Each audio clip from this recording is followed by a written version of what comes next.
Vamos então para o Papa, Vaticano. né? Vaticano. Foi semana passada, né? Que Foi, dia aconteceu. 8. Dia 8? Dia 8 saiu o resultado. Lá no Dia conclave. 7 eu dei a letra, né? Então, como que... Baseado em que você acertou a escolha do tem Papa? um vídeo no meu canal, quem quiser assistir. Anterior à depois, escolha? se você quiser passar aí e pedir pra galera mostrar, que nego não acredita. Tá, É 1 minuto o vídeo, 40 segundos, é bem curtinho. Tá no meu canal lá, é Daniel Lopes Preview, tal, que seria o primeiro Papa norte-americano. Eu não dei um chute, nem recebi uma revelação de Deus. Eu construí um raciocínio. E o raciocínio é meio simples. Meio geopolítico ou não? Geopolítico total, raciocínio simples assim. E eu só tive esse insight quando eu fui dormir dia 6. Tá. Porque antes eu tava achando que a gente ia ter de volta um Papa Italiano. Eu também tava apostando nisso. Eu falei, cara, tem que ser um italiano. Tá mais de 40 anos sem ter um Papa italiano. Então tá complicado. Aí eu fui dormir dia 6, cara. Eu falei, peraí, tem coisa aqui. Por quê? Quando João Paulo II chegou ao poder, ou foi, né, alçado ao trono, ele surge num momento específico. Porque o grande desafio para a igreja naquela época era o avanço do comunismo soviético. A gente está falando de 1978. Inclusive, 1978 é o famoso ano dos 3 papas, né? Por quê? Porque morreu um papa, aí entrou o João Paulo I. Aí o João Paulo I ficou só 33 dias e morreu. Alguns dizem que teve conspiração, que enterraram o corpo dele rápido demais, não deixaram exumar para fazer exame. Muito estranho. Você tem o primeiro papa que já estava no poder, morreu. Aí entrou o João Paulo I, morreu, aí depois entrou o João Paulo II. A gente está falando de 1978, que é o ano dos 3 papas, né? Então, por que eles escolheram um papa... Depois de tantos italianos escolheram um papa polonês? Porque a Polônia era um país que fazia parte da União Soviética. Então eles escolhem o cara certo. E muito católico, né? Católico também. Então, para fazer frente ao perigo soviético, escolheram um cara de dentro da União Soviética, né? Faz sentido. E para ajudar a derrubar a União Soviética também, né? A gente sabe que em 1990 lá, 89, 90 cai o Muro de Berlim, a União Soviética acaba e tal. Então, é claro que, em tese, o Papa polonês ajudou a vencer, né? Isso ajudou a igreja a vencer esse perigo da Rússia, da União Soviética comunista. Então, era o cara certo na hora certa. Aí, depois de João Paulo II, a gente sabe que vem o Joseph Ratzinger, né? Que é o Papa Bento XVI, que é um alemão. Aí você fala, o que tem a ver um alemão? Não tem nada a ver, porque o Ratzinger, ele continua o trabalho de João Paulo I. Ratzinger, ele tinha um apelido que era o Bulldog, ou o Bulldog não, Rottweiler, que é cachorro alemão, né? O Rottweiler de João Paulo II. Porque a gente não pode esquecer que Joseph Ratzinger, ele era o presidente da Congregação para a Doutrina da Fé. O que é isso? Tribunal do Santo Ofício, Inquisição. O Bento XVI, que depois, né, Papa Bento XVI, ele combateu vários padres que tinham linha assim mais comunista, ou marxista, esquerdista. O próprio Frei Beto, brasileiro, foi silenciado por ele. Ele recebeu uma punição de ficar 1 ano sem poder pregar e sem dar aula, né? Lembrando o Frei Beto franciscano. E depois o Frei Beto, ele decidiu sair da igreja, né? Ele não foi excomungado pelo Bento XVI, mas ele foi silenciado. Então ele continuou um trabalho anticomunista. Você assistiu 2 Papas? Pô, não assisti, cara. Pior que eu me organizei, eu falei, eu preciso assistir o 2 Papas antes de gravar com o Vilela. Eu assisti ontem e tem essa discussão. Mostra um pouco essa tensão ali, né? De progressista, conservador, né? Tanto que ele, no começo do filme, ele e o Papa Francisco meio que não se bicam. Não se dão bem ali. São linhas totalmente diferentes. É, né? Totalmente diferente. Então, aí o que acontece? Pô, você tem um Papa que entra em 78... Depois você tem o outro, que acho que é 2005, se eu não estou enganado. Pô, mudou o mundo. O mundo é tem outro. Nada a ver, não tem mais União Soviética. Né? Alguns ainda falam que o comunismo é um perigo, mas para a igreja já não é. Muito pelo contrário, a gente tem um aumento muito grande de uma ala progressista da igreja, principalmente no colégio de cardeais. Então, assim, o Bento XVI, continuar o trabalho de João Paulo II numa pegada anticomunista, ficou anacrônico. Não era uma coisa mais conveniente, principalmente para essa maioria progressista do Colégio de Cardeais, que tem grupos ali considerados até meio secretos, como era a máfia de Saint-Gallen. Saint-Gallen, ou São Galo, é uma região na Suíça onde os progressistas, os cardeais progressistas se reuniam para montar os planos para eles chegarem ao poder. Então, o que acontece? Bento XVI, ele está continuando o trabalho de João Paulo II, mas ele vai cada vez mais perdendo o apoio dentro do Vaticano e os caras não querem mais um conservador. Então, o que acontece? Dizem, aí tem algumas histórias, que... Dizem não, né? Porque vamos no que é real, no que é documentado. Começa a sair um monte de escândalo. E dizem que esses escândalos foram propositalmente liberados para desgastar a imagem do Bento XVI. Vatilix. Teve o Wikileaks, depois teve o Vatilix. Um vazamento. Um monte de documento comprometedor do Vaticano e colocando tudo na conta do Bento XVI. Por exemplo, questões financeiras, mau uso do dinheiro dos fiéis, questões de abuso também, que ele teria acobertado. Então foram botando um monte de capivara na conta dele. E ele foi se desgastando até o momento que a versão oficial, no início de 2013, ele fala que ele estava muito cansado e tal. Mas alguns livros e alguns vaticanistas dizem que botaram ele numa sinuca. Falaram, ou você sai ou a gente bota o resto dos documentos, você vai acabar até podendo ir pra cadeia. Caramba. Você pode imaginar um papa ir pra cadeia, é um negócio surreal, né? Mas você fala, quem quer prender ele? O próprio Vaticano tem um sistema ali de polícia, né, de justiça. Então parece que ele tomou esse checkmate e falou, ok, eu saio então. Aí ele sai e o plano dessa máfia de Sangalém e dos jesuítas também se concretiza, porque...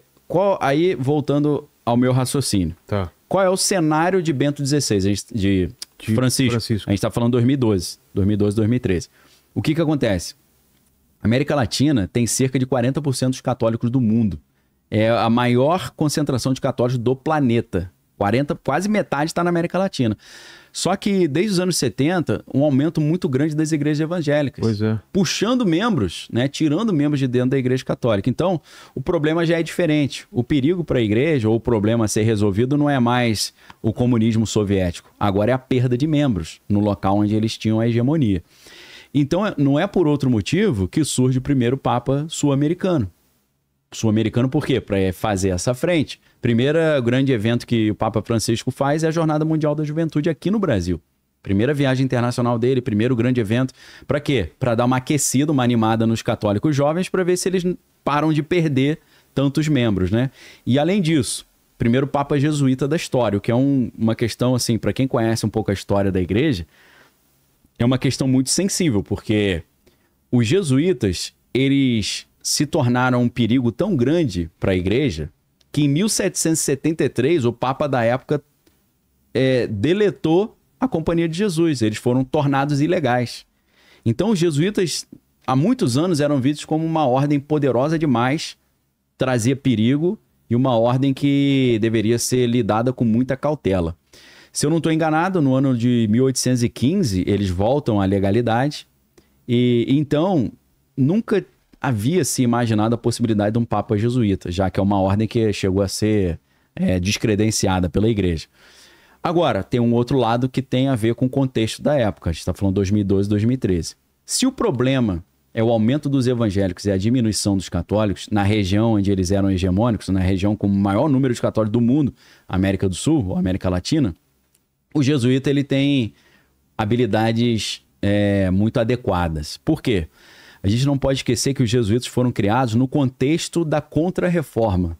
1517, Martinho Lutero faz a Reforma Protestante lá, tem esse racha na igreja, surge o protestantismo, e aí a igreja reúne um concílio chamado Concílio de Trento, e nesse concílio eles montam a resposta a esse problema do protestantismo. Então como é que a gente resolve isso? Porque se isso continuar do jeito que está, a gente vai perder todos os membros para o protestantismo.